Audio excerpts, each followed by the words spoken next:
Meeting to order. This is the Coastal Resilience Committee of the town of New Shoreham. Everybody, see, I pick people behind lights. No matter where I sit, there's always somebody behind the podium. Okay. Okay, so our first order of business is public input. Yes, sir. Yes, Carlos. You're not public. Yes, I'm yes. public. Yes, after Carlos. So I have to take off because we have guests coming. So I wanted to quickly tell you what's going on with ETIP. We found out at the annual meeting of the utility district that the report's still not done. But when it is done, now there's all kinds of layers in the Department of Energy it has to go through, much more than anything in the past. So the date of its release is very much uncertain.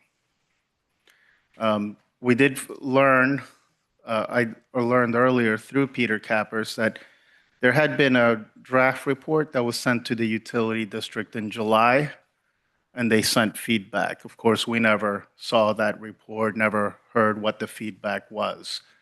But so we know that happened, and we don't know what this final report, when it will be released or anything like that. Yes, Sosha.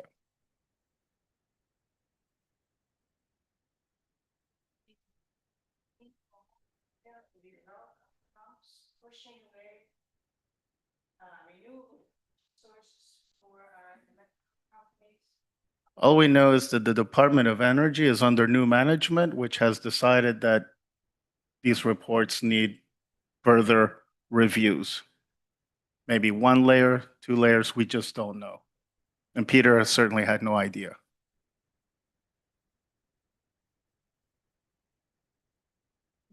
On that happy note, I also want to put a bee on the bonnet about something completely unrelated that may be of interest. I've been in touch with reporters from National Catholic Reporter. They have a thing called Earthbeat, where they cover environmental news, as well as people from Eco Rhode Island News and others. And we're trying to put together towards the end of September, maybe October, the date is still to be determined, a series of events or one event. It's under construction on the spirituality of the care for our common home. So we aim to bring in science coupled with island, coupled with this reporting on what's going on in the world at large, to bring that theme into the ground and from the ground back out. It's spirituality of caring for our common Home. home. Thank you. Carlos, when do you think you will know the date for that? I'm being selfish because I know I'm gonna be out of town from the second run and so do you know when? Right now, I'm hoping it's somewhere around the 20th, 21st, that weekend, because Pastor Peter will be around. Both Pastor Peter and Father Joe have expressed 100% support. So they're both keen to help host, to do whatever it takes. Later on in the month, I know Pastor Peter might be away. And so the idea is that the different ministries that following Sunday would have similar messaging about the responsibility of caring for our common home. But I will let you know as soon as I know, and I am very keen to find out myself, because the clock's ticking. Now I bid you adieu, but thank you very much.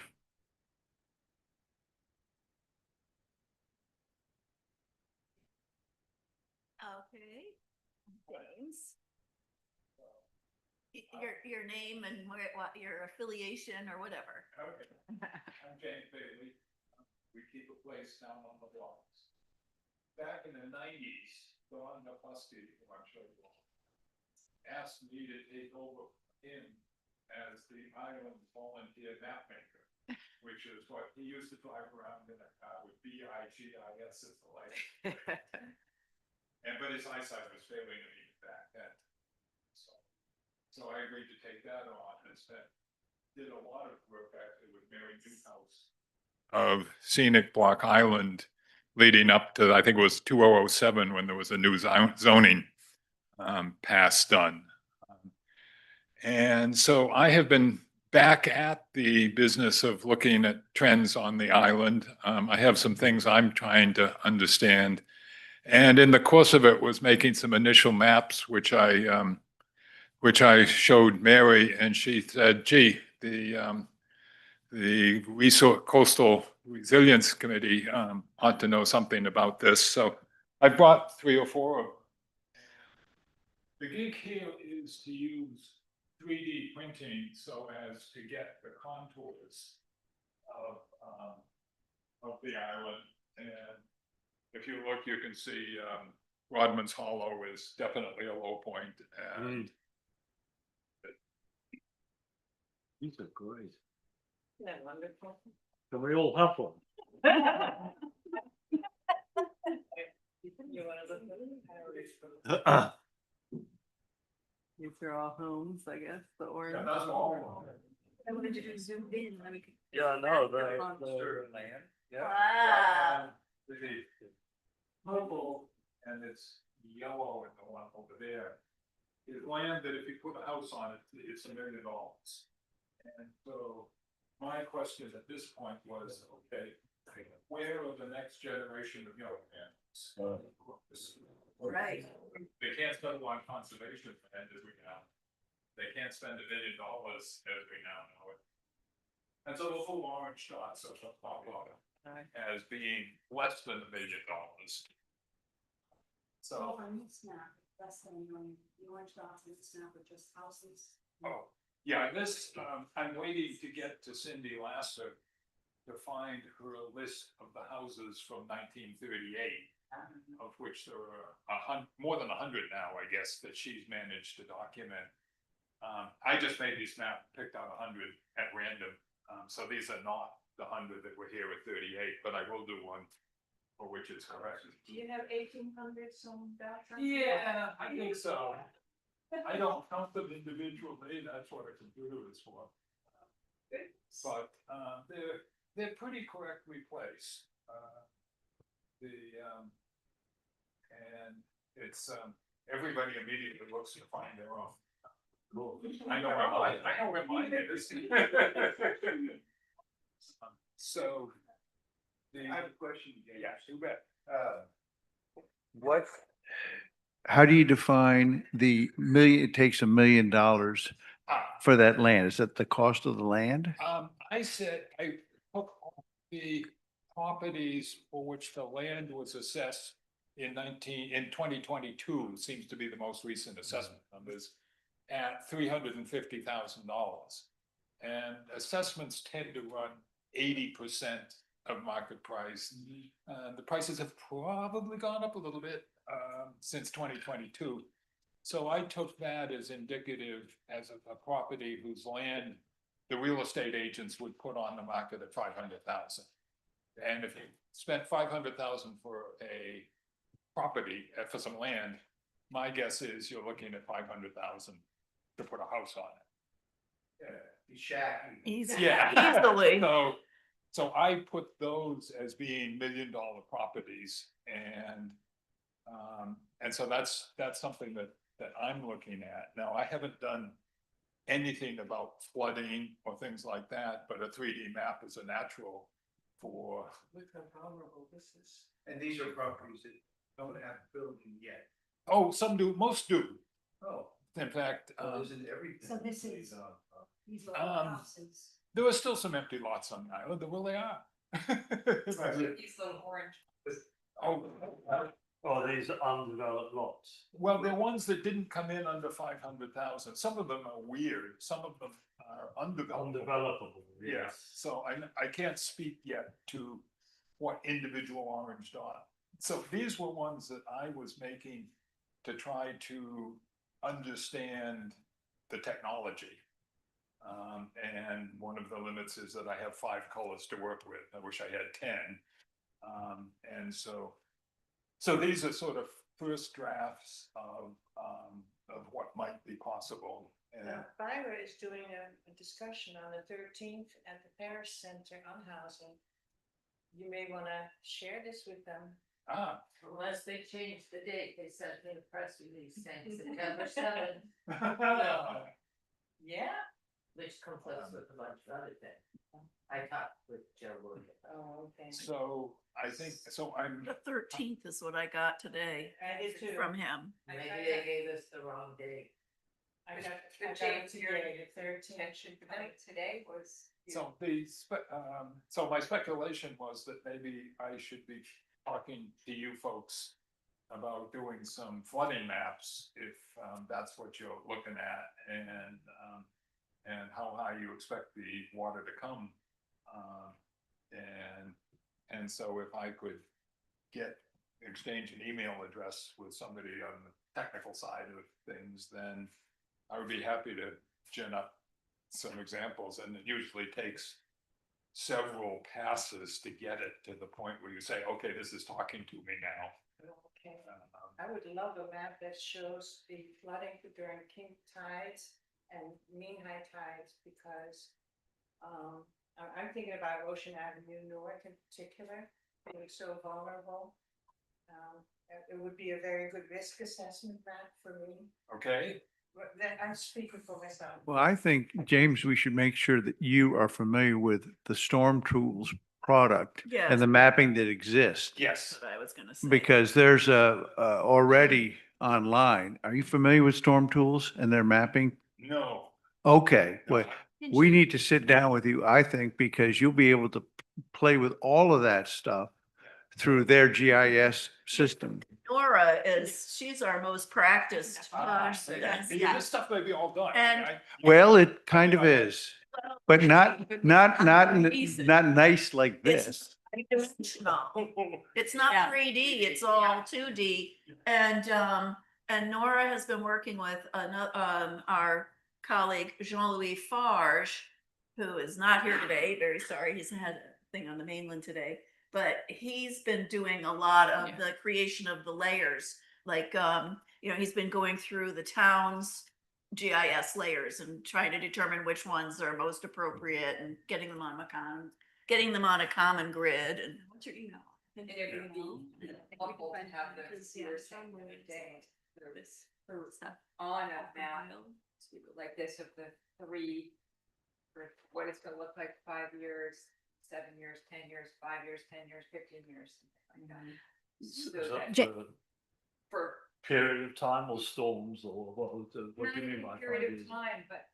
I this mean, one- it's not gonna look that different. The challenge, Bimmy looked into doing this with some students from Yale a few years ago. And the challenge is, among other things, tremendous idea, but getting the kind of relief you need to That- actually make it visually meaningful. Right. It's very, very challenging. And that's Um, what I was gonna ask James, But can you do these on a bigger scale, or is this your limitation? Because we're looking at the topography, it's very difficult to tell the contour. I mean, you can see them, but I think for Yeah, people that are, These maps are exaggerated by a factor of 3. Mhm. For the context. Yeah. Yes, yes. We can exaggerate to 5, we can exaggerate to 10, but it gets kind Yeah. of weird looking as you get too much. I more than was- This. I guess I was asking if you were actually able to Okay. make them I larger think and you then, should think of these as being half scale. okay. I think that. And it's curious, because these take about 30 hours a piece to print. Right. But you don't have to, I mean, you just Right, crank right. it up and It's in the leave it, computer, so. yes, right. I want to do some twice as bigs.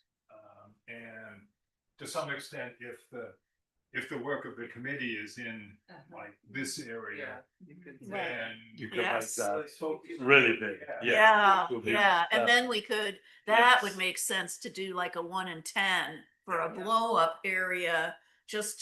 Because now you're actually looking at the slope of the marsh, for Exactly. example. I mean, the bottom line is that at this level, even a 2-foot sea level rise is not gonna show. Right. Yeah, I think is the Right. answer. right. You know, there's almost no difference between us now and a 2 foot sea level rise. Things only really start to get impacted when you add a storm on top of that with an additional 2 foot surge, for example. Right. So, you know, I understand social where you're coming from and wanting to show, but you know, your math with the 7 foot sea level rise is a huge exaggeration of, you know, reality at this stage of the game. But we could take some of the data from GZA.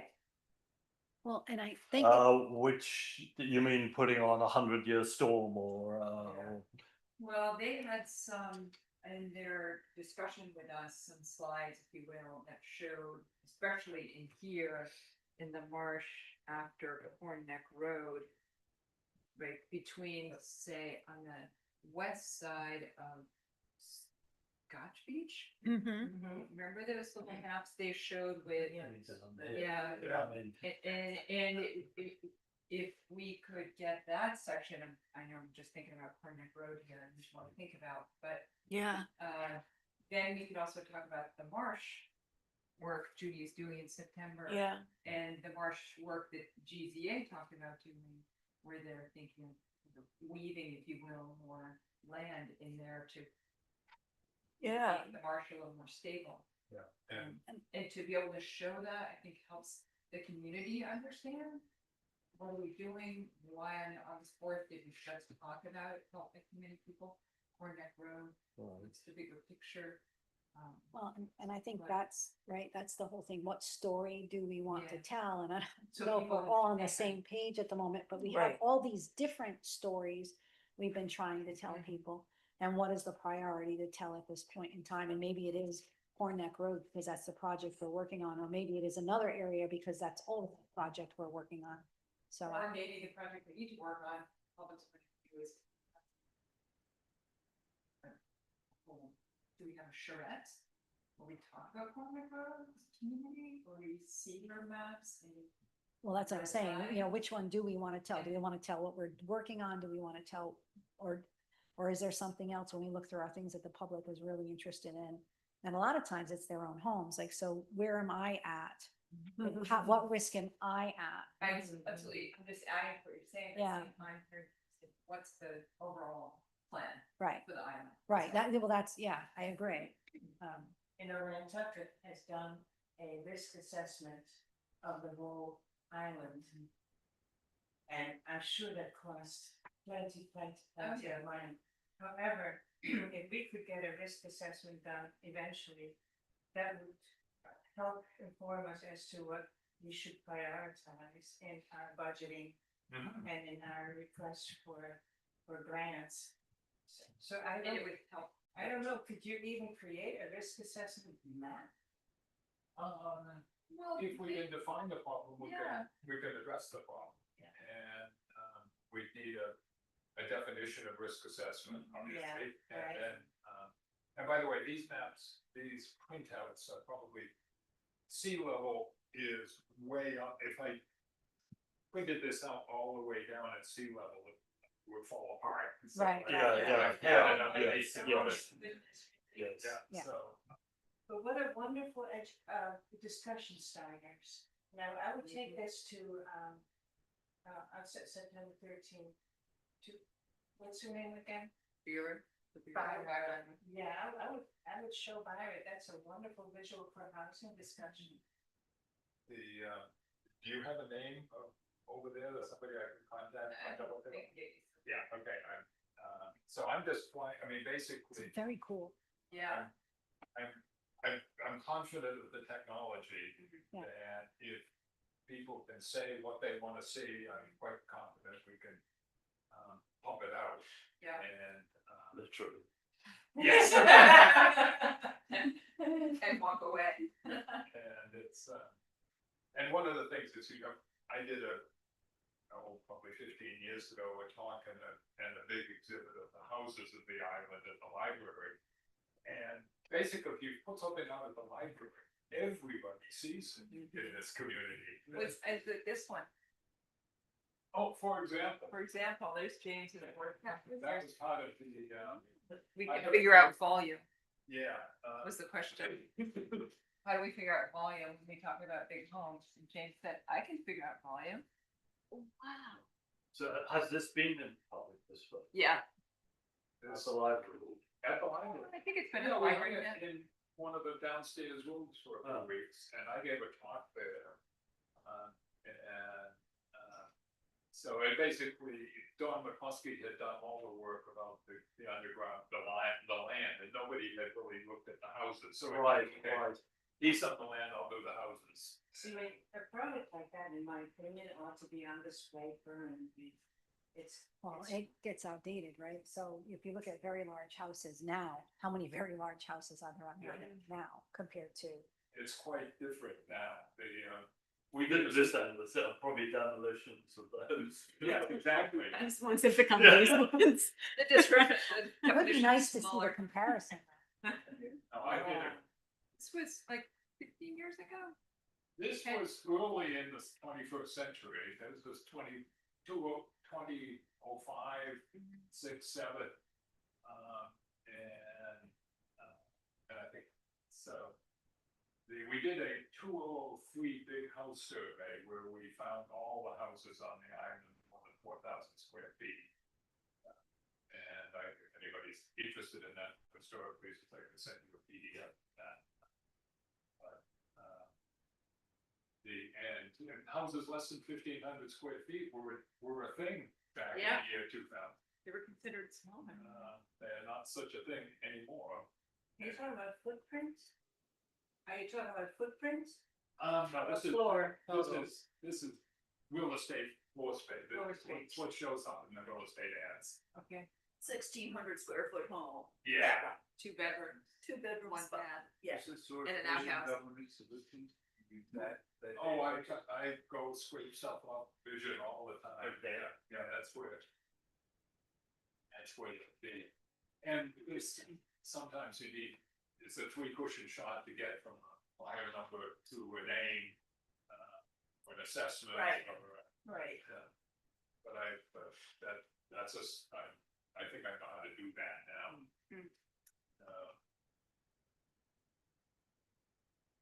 So that's what I'm all about. I offer myself. Fascinating. Cool. Yeah.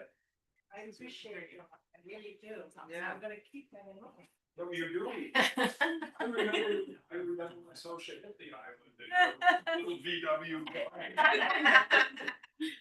Got a new one.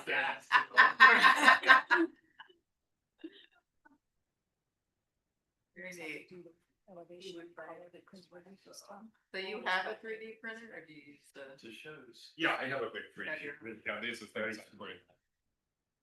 I don't have it out here, but I have on the Okay. yeah. So if any of the other ones you want to hang on to, I'm happy to leave one more, but Yeah, yes, yeah, right. that way it's what's up and down. you already know. You know, just, before I forget, GZA should have the data for you if you wish to zoom in on small areas around Point Neck Road. Yeah, that's what I was commenting on. That Yeah, I need to Going get back it to to look YouTube. at. Yeah. Thank you so much for doing that. So thank you for your time. Thank you. Thank you for Yeah, coming. yeah, this is very interesting and I mean, That's big.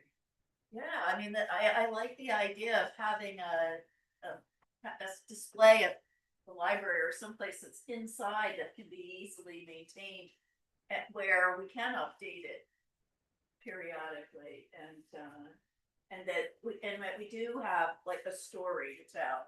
Like Yeah. each one of these has a nice card or, poster underneath it that describes what it shows and kind of key, yeah. Now, yeah. So I'm gonna remind you guys, okay, so now my speaker's on. So I wanna remind you guys that, we're advisory to the town. And so our education of the populace is part of that job. So we maybe won't go too far down this avenue, but it's a very good educational tool to get people to pay attention to what we're trying to get at as we're addressing problems. Or committee. Yes, Yeah. if you, yeah. Sorry, James, he's like, we're gonna do this. Yes, because it's about community outreach, yeah. And education. Can we have a conversation with BZA together? Sure, why not? To do this. As long as we don't have a quorum. Is Mike even on today? I don't see him. So we have a little existence proof that these kinds That's- of maps grow. That's, Yeah. James, Yeah, this, so these they're- are these lovely. amazing. They're amazing and they're so, it makes such a difference when something's tactile and three-dimensional. Yeah. It makes the experience more accessible to me anyway. And just at the housing map, that big housing map, it's a fascinating historic document. Yeah, It should be on display all the time. yeah. Okay. Moving So we've got a couple of action items out of that. We're gonna link Mr. Bailey with Mr. Farge. And Ms. Clark is gonna follow up for us and carry that forward. Awesome. Mary, is there any other public input that you had, or is this what you were? No, this was it. This was it. Fantastic. No, this is perfect. That's right on. But could we continue to pursue this with the committee working with community outreach? Yes. We already have a subcommittee and I think this fits really tight. I mean, we can go ahead with the subcommittee and move forward on this and then bring back an actual proposal of what we're gonna do to the whole committee for approval or interaction, bring back a 50% design and say, what are we doing right? What are we doing wrong? And then get the input from the whole committee and then finish it.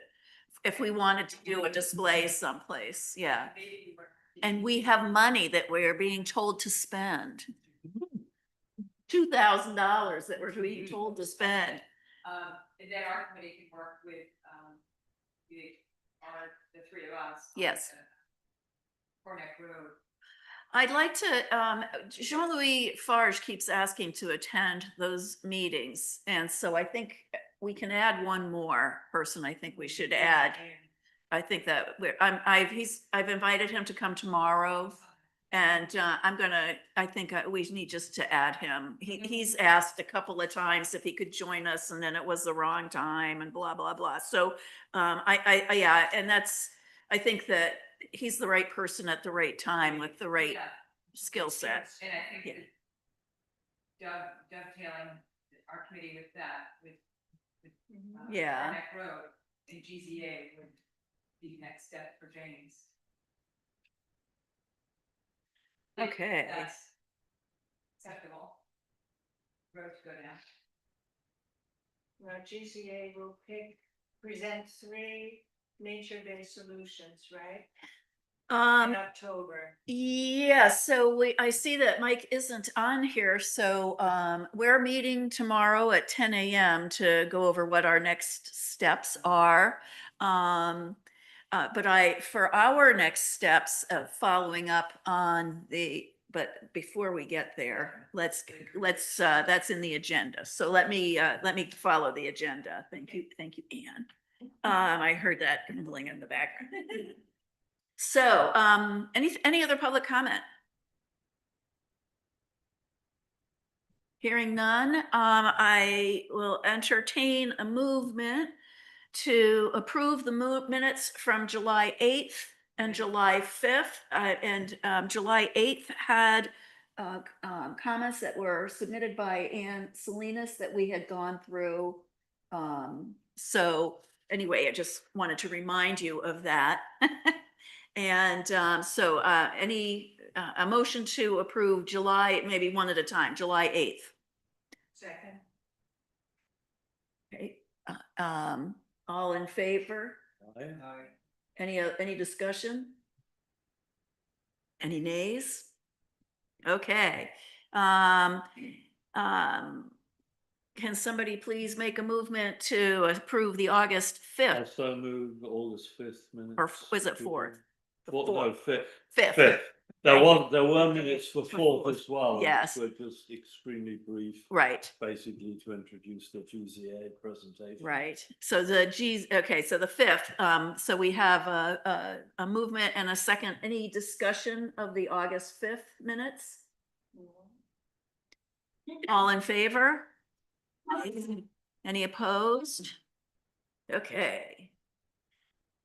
Okay, now into our update section. Update from the town council. I don't have anything. I haven't heard anything, and I was really hoping that we would have Amy Land here today, but she could not make it today. Somehow we had fallen off her calendar, so we're falling back on in October. But she really wants to talk to us about the role of us as a town advisory committee. Related to that, we had been requested to send to all of you the rules of procedures. What are our operating principles? And so I have emailed to all of you the rules of procedures for the town of New Shoreham for the council appointed boards, committees, and commissions. I did, but I sent it again today. Yes, because, Good move. yes. Because I was speaking about it today, I thought I'd better send it again today. But it defines a quorum and voting and things like that. So, it's really a good thing to review, especially probably at the beginning of each year as we bring in new people. So, anyways, and I kind of knew where it was on the website, but now I have it. So I think that's really helpful. So that's probably all I want to say from the town council or the town manager. We'll get her next in October to talk about what it means to be a town advisory committee, where the edges are. Allison cannot be here today, so we will not get an update from her specifically, but she did email me. Okay, can you just stop? for 1 Yes. second? In October, you also have a joint meeting with the Block Island Conservancy, Yes, and that's okay, the two will. I think so, because they are also a committee Never mind. and they'll hear the same things. And it actually will help the discussion because we're an advisory committee. What is the Conservation Commission? And how are our rules? I mean, that's the whole point of what we were going to discuss is how are our rules different? How are we different from them? As long as we're on the roles, Yes, we also need to define Allison's role in terms of coastal resilience. What are her responsibilities towards us? Because that's not clear. it's a fun, okay.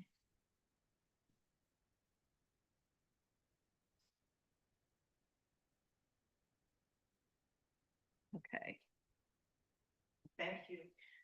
Okay, I will. Okay, Allison Ring. So I did hear from Allison Ring. She doesn't have any updates to share for today's meeting and won't be in attendance. The only item of note is the state's NIFWIF application information that she had already sent to us. If you're able to pass along a brief follow-up, please let the group know that we expect a funding announcement in November. Looking forward to seeing the group tomorrow at 10 because she'll be on our 10 o'clock discussion with the GZA. So let's see, she sent us on August 24th, a few of us, an update on the state's application to NIFWIF. RIDEM, the Department of Environmental Management, has officially submitted a new grant application to NIFWIF, and the town of New Shoreham has been included in the request for funding. She told us that's what was going to happen, and now it's happened. Kim Coriath, the State Resilience Officer, has provided Allison with the grant narrative and the summary of the request for New Shoreham. It's a Corn Neck Road dune restoration. The requested amount is $438,200. The project aims to advance 3 priority sites to 100% design and permitting. Those sites are Southern Corn Neck Road, meaning where the revetment is, the Town Beach Pavilion, and the harbor side marsh and habitat areas, so the west side of the road. I think we're gonna be for Scotch Beach and the walkovers. I think we're a lot closer to design than we are on these other areas. Yeah, so that's not really. Could I, Yes, just to clarify, so this is not, does not include funding for the current GZA proposal? correct. This is a implementation. separate request that, it's like a follow-up request. Okay. And but not so, what for you- example, we put out a request for proposal for what GZA is doing now. We would have to put out another request for proposal for the next step. Even if it, Which GZA could would- be. absolutely. But it would be helpful to hear from Allison what amount remains in the current grant funding to implement. the Yes, solution. and that I don't, Okay. I can tell you, I don't know, and I don't even think she's figured it out yet. Yes, Renee, you want to come up and ask? a question? Can you just clarify what the grant is for? You said 100% design. It's 100% design and permitting for 3 sites. That I got. Yeah, so that's what the Design. project is for, still design. And frankly, we've been very lucky to get money to turn over a few spades of dirt, because all of this money is designed for design. They aren't for, the money so far hasn't been for building projects. So the fact that we've been able to do some building they've been generous with us on that. And they understand that we need to do something. We can't just keep planning. Okay. And this is only a request for the money. This is not a Correct. grant. That's So- correct. We don't have the grant yet. That's Yeah. correct. So just to clarify on that, so we would know by sometime in November whether or not the funding is awarded, including to the town of New Shore. As she can put in there. Yeah, it's been requested. The November funding announcement you said at some point. That we expect a funding announcement in November. So, yeah. Okay. That's pretty typical. We usually submit them in September and then, or, August, and then they get them in. Yeah, and then we find out in November. That's what the last one was too, yeah. Okay, next update is from our Block Island Resilience Coordinator, Nora, who went on a wonderful trip to New Hampshire on our behalf to just talk to the NERACOOS, the Northeast Regional Association of Coastal Ocean Observing Systems. Nice. It's a NOAA entity, and it is on the chopping block. And so we're all trying to figure out how to survive and stay connected if they do end up going away. But go ahead. Yeah, so it was really helpful to go to that NERACOOS workshop, is what it was titled. It was a water level monitoring workshop back in August 8th, I believe it was, up in New Hampshire. But it was really helpful. It was like about 6 hours or so, and they went over some best practice for installation, as well as some case studies of how people were using their NERACOOS water sensors various different ways. And then the afternoon was really more about like the data tools and the application of the sensors as well. So really interesting case studies in terms of how people were using theirs. And ours is fairly recent, just thinking about kind of how we can continue to use it in the future. Specifically, there was just wanted to show this one really cool town up in New Hampshire that was using theirs as they had this area that would get flooded often, and when their sensor would reach a certain level, a text alert would go out to these people in this neighborhood that would like let them know to move their cars, because their cars would often it would get so flooded that their cars would move a little bit, or there'd be damage on their cars from all the flooding. And so the town would open up their town parking as free parking for these people at these certain levels just based on water sensor data. So just was interesting to kind of hear from other people who had had the sensor for longer and were using it in different ways. And so yeah, it was really helpful. So yeah, and again, that kind of piggyback on that.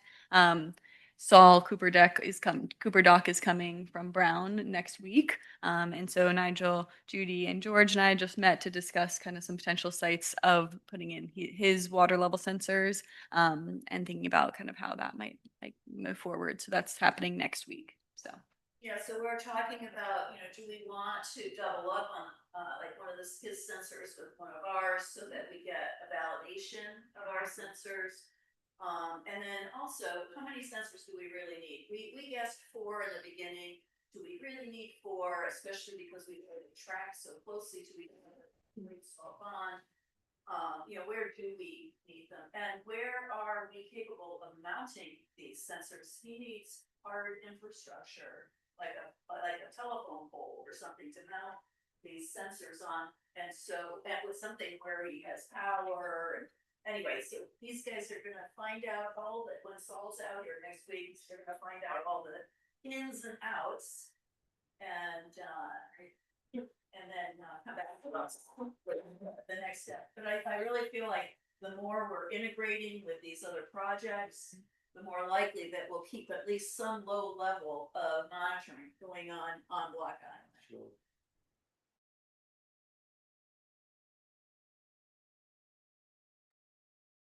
So some of it is solar. The sensors themselves do not require external solar panels. I can't remember for I think it's the communication. the receivers that get the data. I think that does need power, but that needs to be at a central, probably like on a cell tower or something like that, where it's high and can communicate with pretty much anywhere where we happen to put the sensors. Yeah, so there's the sensor that's doing the measurement, but then it communicates with a communication spot, and that's the one that needs power. But we don't know exactly what needs power. We haven't seen them yet, so we're just trying to keep all our options open. But we will have to probably speak with the police or whoever owns the cell tower. Whoever owns the cell tower. Whatever these guys decide where they want to put it, then we'll. This cell tower here? The one at the power company is really high. And this is price, that one's higher, yeah. And I think it's owned by the power company too, so makes it easier to negotiate. We could put it on the Osprey. There you go. Could you remind me, because I forget so currently we have what water sensors and who and So what is the data being? We have water pressure sensors that have to be manually collected. The data has to be manually collected. Okay.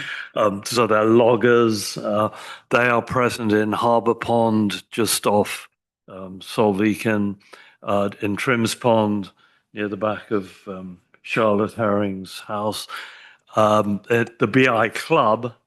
And so those 3 are all essentially in the Great Salt Pond. And that's where we see, somewhat to our surprise perhaps,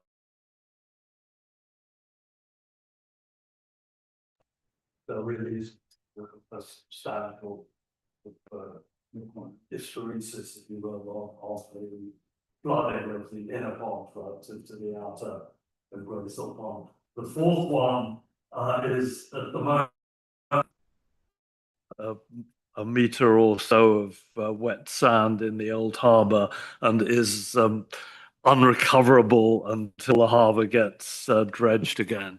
So we've essentially, we've got 3 months of old data on that, but we can't get it, and we haven't been collecting new data. There is the sensor that is the sonic sensor that's in Old Harbour, which actually I've got the data on my computer right now. There's some interesting issues with it that I just noticed. You see, we've got a vertical change just for a period of, I don't know, 12 hours or something, very strange. Which I think we need to check with Greenstream, what's going on. Have you noticed that at all, Nora? So, you know, it would be nice perhaps to have some redundancy there. But the new sensors will not necessarily be over open water. They'll be over some of the floodable areas. So somewhere around the Bimmy area, you know, Deadeye Dicks, and that would be probably a utility pole. We would like to have another one in the south end of the parking lot for the beach house. The problem there is finding something to mount it on. So we may have to put up some sort of a mount for it, but that's the bottom line. And you asked about the data. The data is basically the data is in here. They'll access on the in the. I'm sorry, what was that? Are you the only one that has access to the data on the island? Or I mean, you know, we don't have a website, so I mean, I will provide data to anyone who asks for it. I don't have a way of putting it into the public domain with ease, and it all has to be manually, you know, processed because again, water pressure, that has to be converted into water depth. And so on. So, you know, we have historical data that is readily available, but it would be nice to have something that is reported directly into a website already processed. I think that would be a great So the water level sensor that belongs to Syracuse automatically reports to Syracuse. And anyone can get it. That is available on the website. This is what it looks like. I just downloaded this an hour ago. Oh, I didn't even download it. It's real time.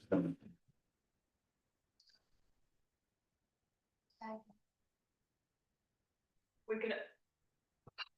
Well, we There's could a link certainly to this link it. one. There's a link to This this is one the link. already. We don't have the ability to like deal with the data the way Nigel's saying in terms of those water pressures. Like that would take way more. But you have the name. But the link, yeah, to here, and definitely, certainly, the goal would be that with these sensors, that with the best network that Saul would put up would be similarly could be linked in on the Nature Conservancy. Yeah, yeah, and so that the goal would be that these sensors that Saul might put up would look similar to this, and that you can see it in real time, that people could log on and just. And you can really- download this You as can well. download this. So since March, when it was set up, Okay. you can download all of the data in bite-sized chunks. Yeah, and that's actually something that was talked about this at the Syracuse workshop as well, of people doing, whether it's every year and talking about how, at a certain level, how many times did it breach that certain level in this year, and starting to collect data, at least in terms of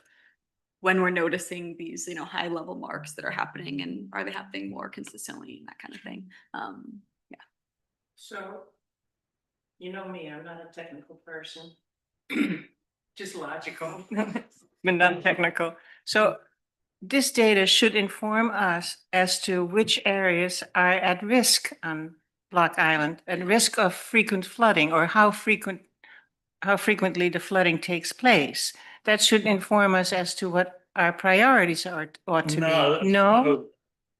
I mean, all these things do is tell us what the water level is in the Great Salt Pond, if you will. So you need to ask what areas at risk. You have to go onto a map and see which areas of the land are very low lying. Okay, but we know that anecdotally that Bimmy and Deadeye Dicks are in.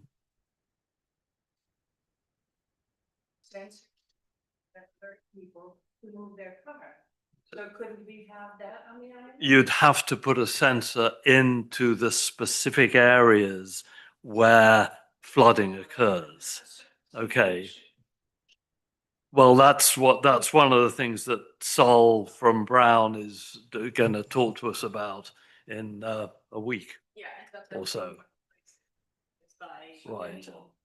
Yeah, I really like that. Yeah. But I don't know whether he will be able to have it reporting Yeah. like the Nantucket ones do. They're probably, but I can see a good reason for it. Not that, I mean, people don't really park their cars permanently in the south parking lot of the beach house, for example. I mean, we don't really have that many areas that frequently flood. It's really the one around Deadeye Dix that's the problem, and it's nearly all in the winter. Yeah, although I have a picture of a car that was in there. Yeah, yeah, me So too. one person was foolish enough, probably left the car there all year. Yeah. Yes, we do have some pictures, of course. Interesting. Yeah, very interesting. And I think this is so encouraging. In addition to Syracuse, we're having partnerships now with the University of Rhode Island, URI Coastal Institute, Rhode Island Sea Grant, Brown University, and Roger Williams University, who worked on the law stuff for us last year. So these are really good partnerships to have. And I think we've been doing a very good job of keeping people excited about working with us and with them thinking we're a good group to work with, which is one of our goals. We want them to come back. Anything else? Yes. With our group, the community outreach group, can we just get from you, or maybe Nora, you've done this already, and if you have, sorry, I haven't seen it. My fault, not yours. Could we get a list of those partnerships? Because I think it would help us in our community outreach to talk more about that, to integrate that into what we hope to do next. Yeah, I can share something. I need to document.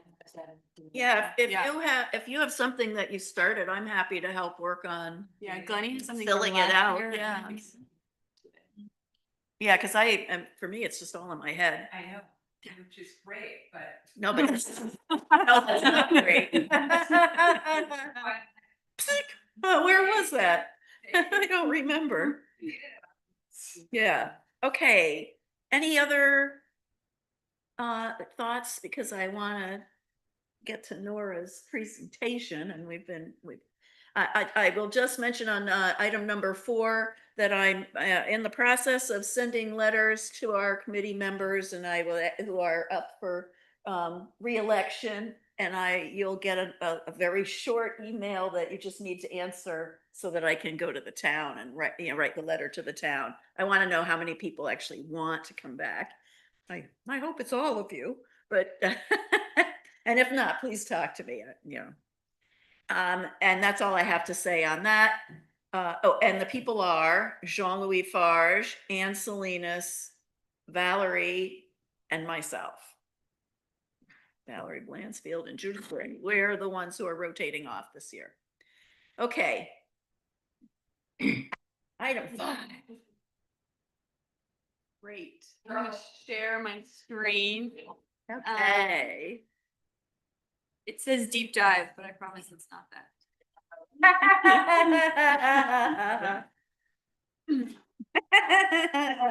It's getting settled in. Okay. Okay, so I'm just going to share a little bit about some things that I've been working on. Certainly not alone, with the help of all of you already, but certainly also with Sosha and Anne as well. And so kind of just really quickly, the goals of this presentation. I just I have officially been in this role for 5 months, which is pretty crazy to think about. Yeah, 5 months. Yeah. So I just kind of wanted to share a little bit kind of on what I've worked on, or some of the things that I've worked on since then, obviously a lot of which you already know, but kind of just organizing it. Get your thoughts and feedback in general, either right now or obviously via email or offline. And then just kind of think about the future and how we can look to the future with these things. So kind of just the motivation and background. I wanted to talk a little bit about my document called the Block Island Resilience Project, or the BIRP, as I will be referring to it as. But really, BIRP, B-I-R-P. And really some of the motivation is actually from borrowing from Mary, which I still have, her Nantucket Coastal Resilience Plan, because they have a really awesome project prioritization spreadsheet right here that is very small, as you can see, but just really showing some different projects that they've identified as key for their resilience goals, and then kind of how that actually looks. What's the implementation?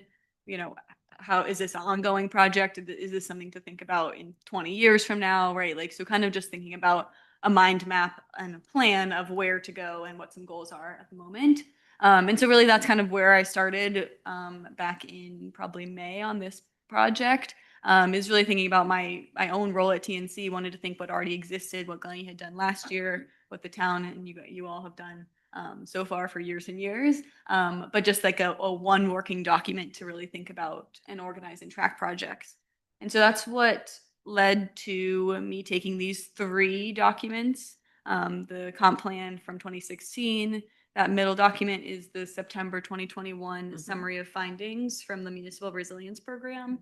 And then the 2025 Hazard Mitigation and Flood Plan that's the most recent. And so I really went through all of those documents and I logged the resilience related goals in a spreadsheet. And then I really tried to clarify and combine those goals when there's overlap. So some things, for example, there was a goal that was back in the comp plan in 2016, and then it's a similar goal or the exact same goal back in the 2025 plan that we just created. And so kind of really trying to put those together and recognize where things are. And so that's what came to be the BURP, the Block Island Resilience Projects. The categories end up being these categories here. So kind of 2 main focus areas will not be surprising at all. We're Corn Neck and then the transfer station. And when I talk about those focus areas, I mean, the goal specifically was about Corn Neck Road, or the goal specifically was about the transfer station. Whereas obviously a lot of the other stuff still connects to those 2 areas. Those 2 kind of were like these main 2 focus areas. And then there was goals about collecting data, conserving land, educating the public, maintaining power, managing stormwater, planning for emergencies, recycling waste programs, reading ordinances, and then town planning. So really just kind of these categories that I took those goals and kind of organized them into. Here's just kind of an example of one part of the BURP, and again, it's very small, so I will make sure I'll send this around to everyone. But so we have our general category over here, which in this case is educating the public. Yeah, sorry, it is very small. And then some more general strategies of what educating the public is. And then in terms of timeline here, so ongoing projects versus short-term, long-term, and whether that was, and that, again, that was shared in the town documents already.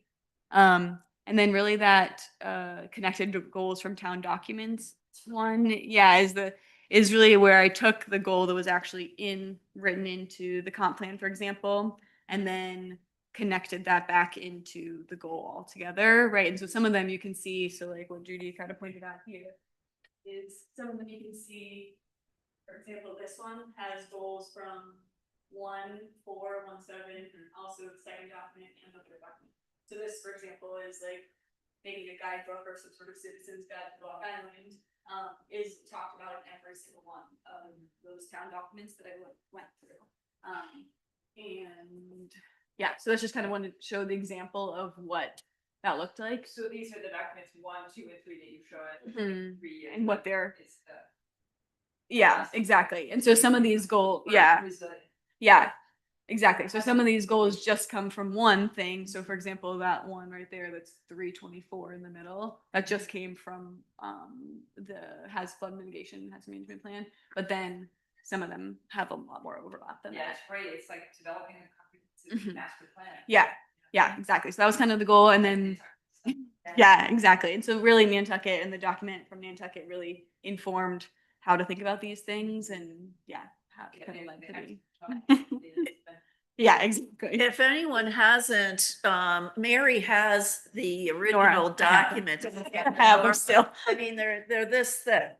The Nantucket plan is like a foot, about a foot thick of spiral bound sheets. It's very comprehensive and very expensive. And Is it the same as the one on the web? I mean, yes. Yes, okay, yeah, there's Yes. hundreds of pages. Yeah, exactly. But Mary printed it. Section for 5 pages. Yes, It's sort of in chunks, so it keeps taking in. Yeah, yeah. So, anyway, But I like there what it you're is, saying. available in print if you want to take a look. Yeah, Just It's so at you know. TNC. Yeah. Yeah. Yeah, exactly. And so really just wanted to call out some successes. I think it's like, you know, when you look at the burp in the first, like if you just looked at it, you'd be like, wow, there's a lot to do. But I think so much of it was actually really invigorating to me because I was like, wow, there was a lot that has already been done, first of all, but also things that are like, if they're not fully done yet, they are like, or you all, this committee, also the town, and honestly, sometimes just random community members that have done some of these things. So some complete, I put them in quotes because I would say we can always advocate for continuing these things. But some things that are already complete, like creating a coastal resilience committee or some sort of version of this was a goal of the 2016 comp plan. And we are. And so I think it's exciting to think about these things that are already kind of actively happening or completed already. And so, yeah, just wanted to kind of call out those as well. And then really this is kind of what the meat of why I wanted to talk about these things, but also kind of talking to the ordinance group of Sosha and Anne in terms of really these ordinance related goals, which I know this committee has talked about or thought about a lot over the last couple of years. But of like, here are really the 8 ordinance related goals from this from those documents, and then the stars, those yellow stars, are next to the ones that really are things that are that we decided to focus on, whether it was in my conversations with Amy Land and various other people in town, that they are all, these are the ones that don't have the stars are already kind of being worked on by some other people. And so we kind of focused on really these ordinances, which I'm going to talk about a little bit more. And so Anne did some research on some wetland setback and buffer vegetation requirements, which we'll continue to do research on as well with this Brown group that I'm going to talk about in a second. But really kind of some big takeaways here of just kind of recognizing we're of course following this DEM and CRMC regulations, but the enforcement of regulations may sometimes be varied. And so we discussed just as a group, and you can certainly add on to this as well, as maybe not so much of an ordinance issue, but also as expanding public awareness and education around the Great Salt Pond and in general other areas about why buffer zones matter. And then perhaps using water quality testing data or model coast property as an example, so improving conversation. So just another kind of discussion for how to continue to get this information out about really why these buffer zones matter, why it is following this DEM and CRMC regulations matter, and how it can actually add to your property in general. Yeah. With that. Yeah. No, absolutely, but just a comment based on when we had a discussion with, I think it was DEM, maybe it was CRMC, the geologist there, she had said, I think her last name is Hall, Yeah. forgetting her first name, you spoke to her. Emily, yeah, thanks.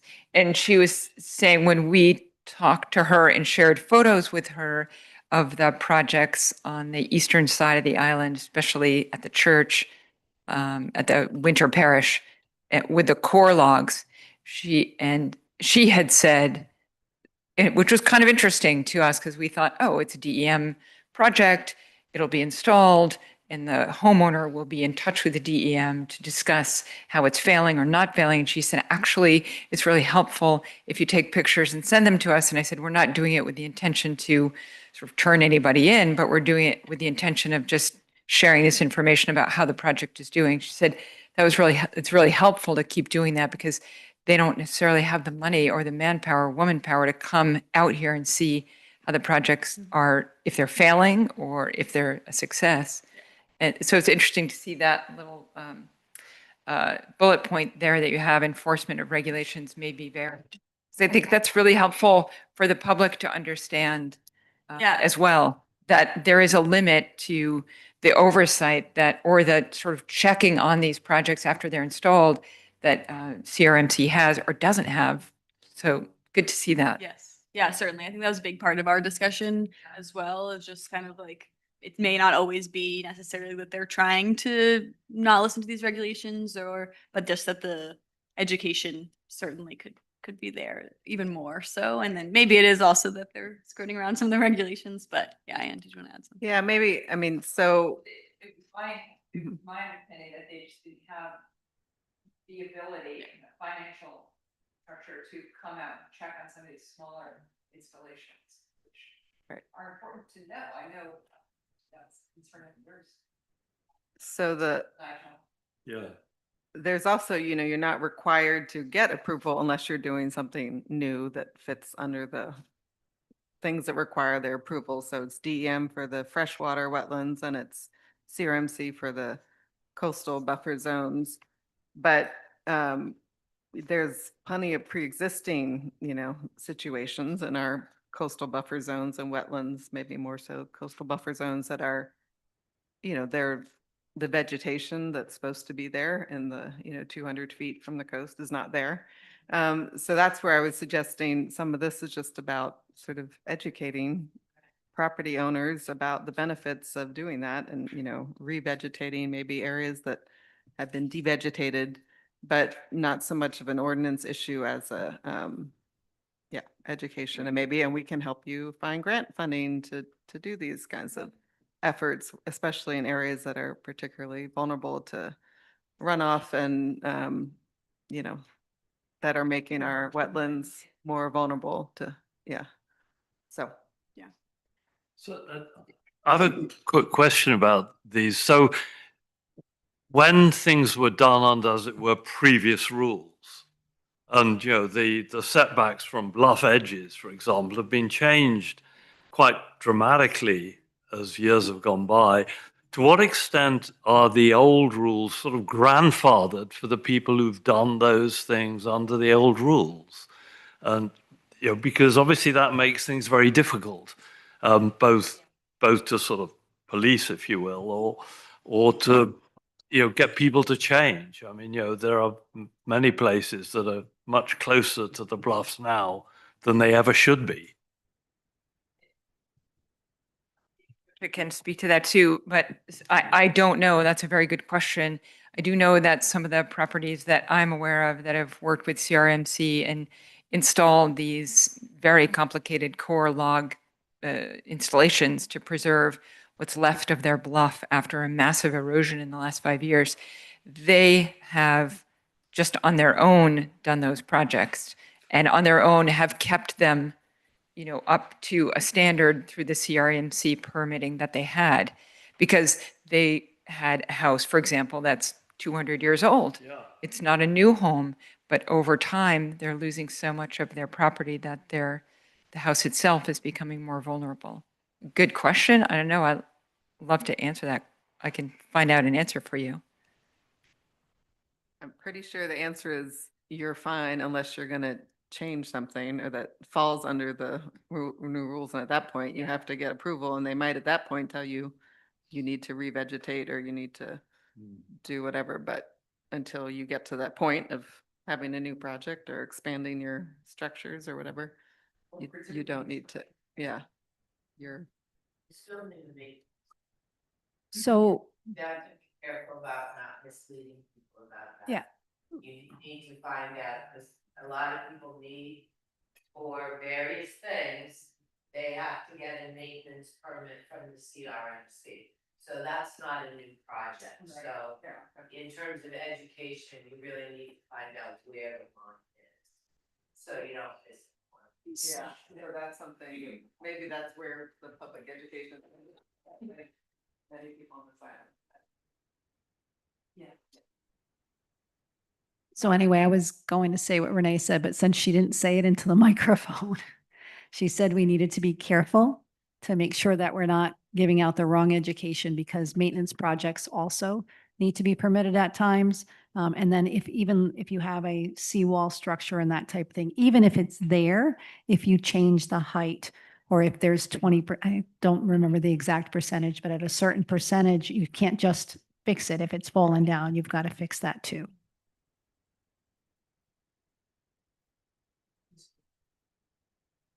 Yeah, and I think that's another place to also reach out to now these additional DM people that are kind of this coastal person, because I think that would also really help to have a better, as we've all talked about, I know, but have a kind of strengthen that relationship as well.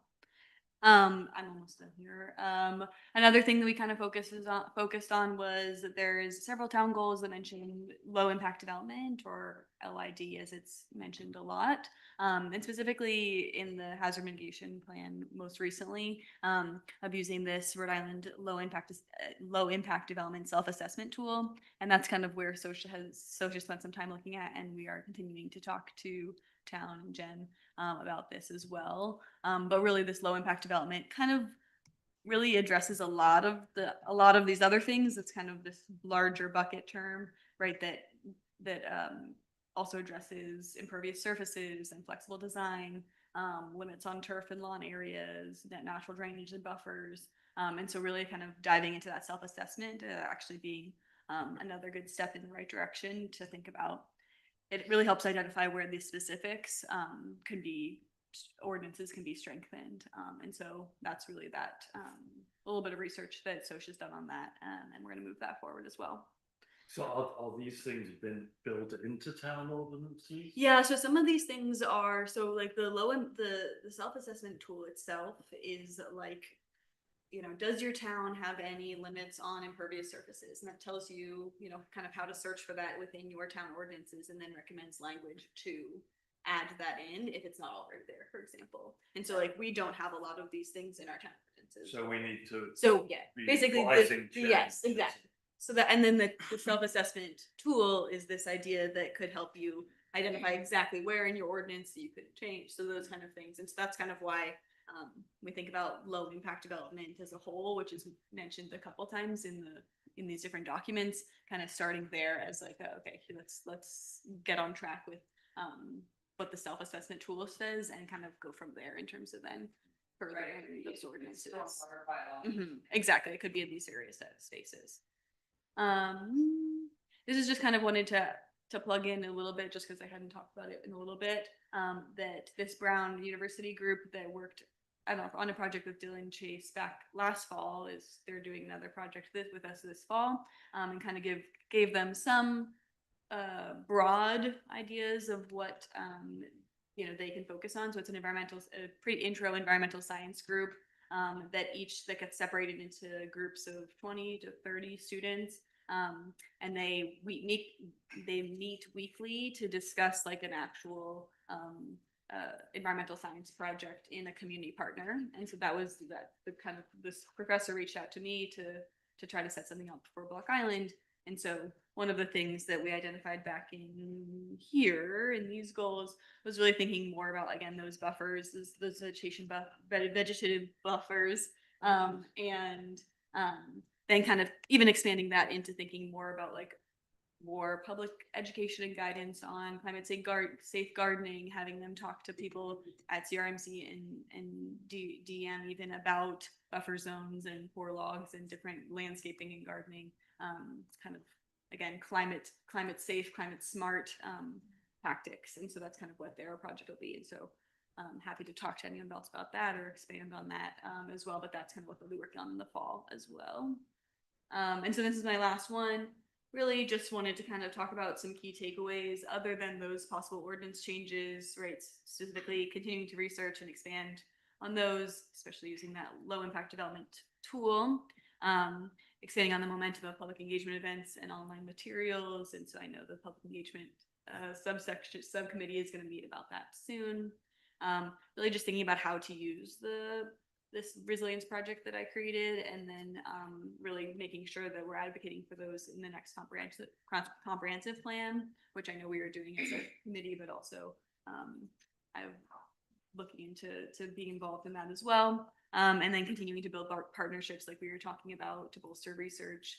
And then really kind of this last thing that kind of gets to some of the stuff we've been talking about a little bit is that this Nantucket climate plan is just really awesome and amazing, and it would be really great for at some point in Block Island to have something like that, or at least be kind of working towards that. And so this is the goal that in the pink there is written into the hazard mitigation flood management plan in 2025, of just really thinking about how do we think about long-term sustainable strategy for these climate projects, and then we're not just always hoping for the next grant funding and grant opportunity, especially as those decline.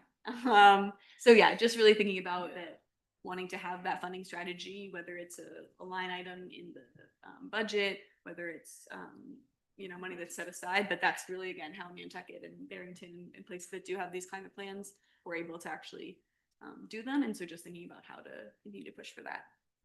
But yeah, those are my general ideas. So. Fantastic. Great to see them coming together. Holy smokes. And, A conversation, it's just great to see. it's great to see these pulled together. Thank you, Mary. And my overriding question is, could AI do some of this work? Seriously. I'm the wrong girl to ask. But So, Valerie yes. has, Yes Yeah. and no. Valerie has some So experience. AI, if you feed it the information, it can sift through. However, AI has a tendency to have hallucinations. Really? Right, and it'll take, and the more data you give it, the better it can sift through, but there's assumptions and things that are made. You still have to go back through and check everything and make sure it's. Okay. If it's okay with you, I want to dovetail with her on this presentation, because I was assigned low impact development to examine the manual for a town's low impact development practices. And, you know, I always look for shortcuts, you know, you know what I mean? I want main concepts, blah, blah, blah. So I looked at the document from the point of view of a person who's on the planning board, so that when we have special use permits or when we have development review projects, we have enormous checklists. Many of those items were found in this LID manual. So my bottom line question when we meet with Jen will be, I will read them off to her. Do we have X in regular building permits? Because that's the key. A lot more homes are being built, you know, that are not special use permit. Anyway, so I would like to share with you some of my general findings that I thought were relevant. Now, our town requires the presentation of a flexible design, but not its implementation, so that people who have large parcels of land that can be subdivided into building lots, if the building lot is the right size, they don't need any permission or anything. They can just go ahead with it. And yet, in development review, we used to require that they also present a flexible design, which I felt at the time was unfair to the applicant, because if he had a right to do what he wanted to do to begin with, why spend all that money? So the question becomes, do we want to push for flexible design? And my question then becomes, well, how many opportunities are there with using the most recent build out map? How many opportunities for flexible design actually exist on this island? Can you tell me what is meant by flexible? Sure. Let's say you have 3 building lots, okay? And the traditional method would be to put 1 house on each of those building lots. When you have flexible design, you take all 3 homes, put them on 1 lot, and conserve the land to open space permanently, deed restricted. So that would be my first question. How realistic is it? Because if I am if I'm John who owns 3 building lots, and I know that I have to present a flexible design, I'm going to sell those building lots separately and not even have to deal with that issue. So you see what I mean? So I really want to see what the feasibility is for flexible design on the island. Secondly, and you tell me if I'm wrong, because yeah, okay. We do not require a limit to turf or lawn area, and that's been a pet peeve of mine for a long time. In my opinion, we should at minimum inform. Education is a key to any change that we're going to bring about. Even if our goal is to change the ordinances, the first priority ought to be education, so that people can buy into the changes in the ordinances. We should at minimum inform the public of the benefits and require those to be read as part of the building permit process. Another one. the document recommends flexibility in building setbacks to avoid wetlands. So I was happy to see that because we don't have that yet. Do setback. Yeah. Yeah, but not flexibility. In other words, provide relief so that you can have a shorter setback in order to accommodate a migrating marsh, let's say. You're right, we do not have that. Yeah, that's what I'm after. We do not seem to have a limit on impervious cover. I'm not sure. All I know is that we recommend this. We do not have permeable sidewalks. And given the fact that more of our sidewalks are planned for, at least on paper, at the state level, we might want to look into that. Who is working with the state DOT on our sidewalks? Is anyone from the town? It's like dead. I've brought it up a couple of times and, oh, yeah, kind of thing. Okay, It's a state project. yeah, I understand. That's what I was thinking. Allison, Okay. this never gets funded. This I understand. Just is not funded. Right. This I understand. So the LID document recommends that there are going to be limits on portions of properties that can be cleared. And that we recommend limits at the planning board. But again, this is special use permit and developmental review. I don't know if that's true for the regular homeowner. I know we recommend the use of native plants, but I'm not so sure that it is required. I do know that CRMC and DEM will tell you in order to replace, when you disturb the land, if you bring it back to its normal state, you have to replace it. But other than that, and then I don't know if we have any rules around trees being allowed to be cleared. Again, we recommend it at the SUP and DRP level, but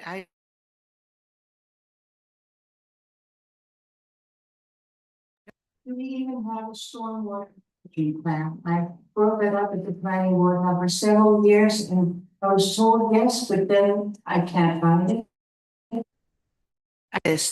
That's number one. Number two, I still say, what can AI do to help us? And then regularly, I'm interested in pursuing the value of an island-wide risk management, much like Nantucket has done. In my case, I'm interested in high and king tide overlay maps. I really need to see an updated build-out map to determine whether infrastructure can be moved and if flexible design is needed. I'm going to be interviewing Jen and Nora will join me. I think we need to reach out to the TNC to give us tips on how to better landscape the land so that we can offer these plants to people when they build their homes or buy a home. I think we need to educate the New Harbor property owners on best practices, especially the pre-existing conditions. I need to read the Rhode Island Resiliency Plan. I would like to see Allison's role clarified for us.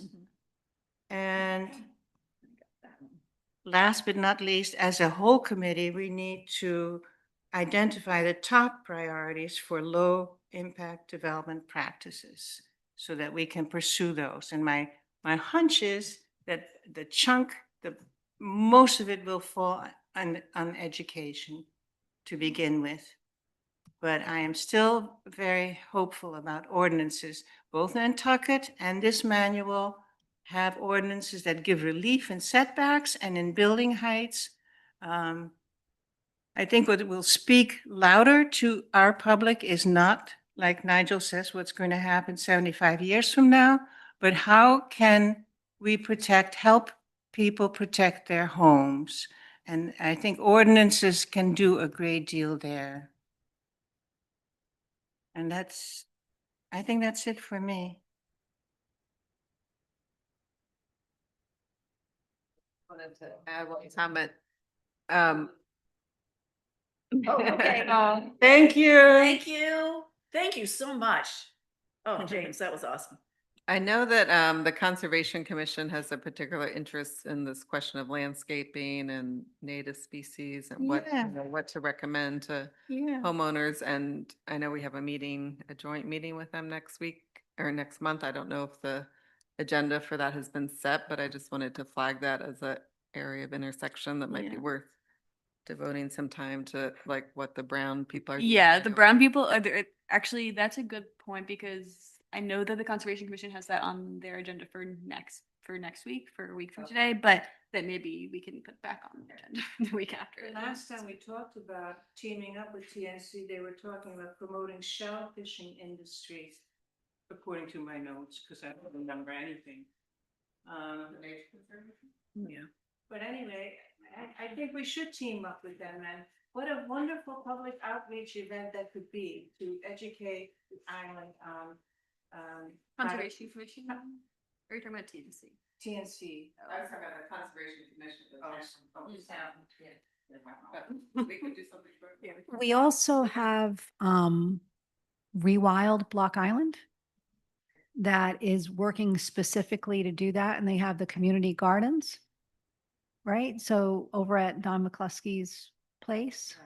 And that's a lot of what they're doing is that actual idea of rewilding. So they might be a good person to. Yeah. Wonderful public education events. Just add them. Yes. Yes. Yeah. Anyway. Okay, so we are at the end of our day here. And at the end of our meeting, there's a couple of things I wanted to make sure that we go away with. And number one is our next meeting is with the Conservation Commission. And so it'll be a joint meeting. So who wants to work with me and Amanda on that? On developing an agenda? Nora, you're in. Yeah. You can't get rid of me, but is there anyone else on the committee that would like to help me put that agenda together? Okay, okay. Yeah, no, that's okay. No, I know that you. That we do the agenda and that you just sort of, there's an introduction on meeting. I understand, but we still need to work with them so that it's appropriate and all that. Just the resilience agenda. Okay. Oh, and we'll work with Laurel on that too, to make sure that I'm hitting the right notes. Okay. That's great. That's our next meeting, and we'll also have Amy Land there. I do want to highlight that piece of paper up here that hopefully lots of you got a low note from Kim Correa about the third community forum for the Rhode Island statewide coastal resilience plan. It's September 10th, and there's it's in person, but they do have a virtual meeting link. I'll leave this out so that people can take a picture of it or whatever if you haven't received something yourselves. And finally, we have 5 marsh researchers from URI who are going to be here on September 26th and 27th. They have their permit to do 2-meter deep coring in the marsh, not sure where, but I do have, they are going to be at Harbor Pond, Trims Pond, what we are calling Gasner Marsh, which is across the street from the beach house, you know, the properties that the Gasners sold to the town. And Andy's Way and Dingy Beach. Those are the places where they're looking. So I do need, please contact me. I do need housing. I can put up 1 or 2 people. That's the 26th. That's Is it- Friday, the it's 26th. No, they're bringing out their students. Oh.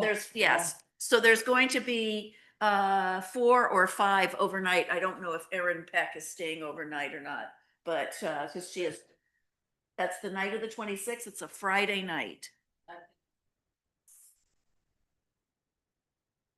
I have to check my calendar, Yeah, because I go on fire at the last week of every month. so- I know, I knew I was hitting you on a wrong note on that, but, I'll put Nigel as a question mark. You could put me down, answer the question, I look, my guess is leaving that after. So, Well, it depends on how fast you can get the laundry done, George. yeah. Not so- laundry. Yeah, laundry.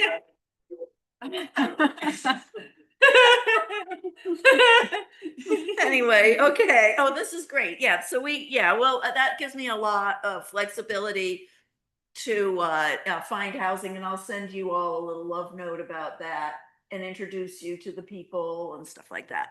You could put down that So question. okay, Okay. that's Friday The 26th, of this month. correct? But I'll know in the day. Great, perfect, And it would just be the one night, right? correct, one night. Would we be responsible for feeding and that sort of thing? I wouldn't think so. So, what I would like to Go a do restaurant. To see. is, no, yeah. No, what I would like to do is probably get together with them and invite y'all to, all meet someplace for beverages, and then whoever wants to go to dinner can go to dinner. I think we should go out to dinner. But for breakfast the next morning, yes, whatever you are, most people just want Yeah. coffee, but some Yeah. people want a piece of toast, or we can take them to the air, whatever you want. But, depends on who, like, if you get the PI staying with you, that's different than if you get a college student, a PhD student staying with you.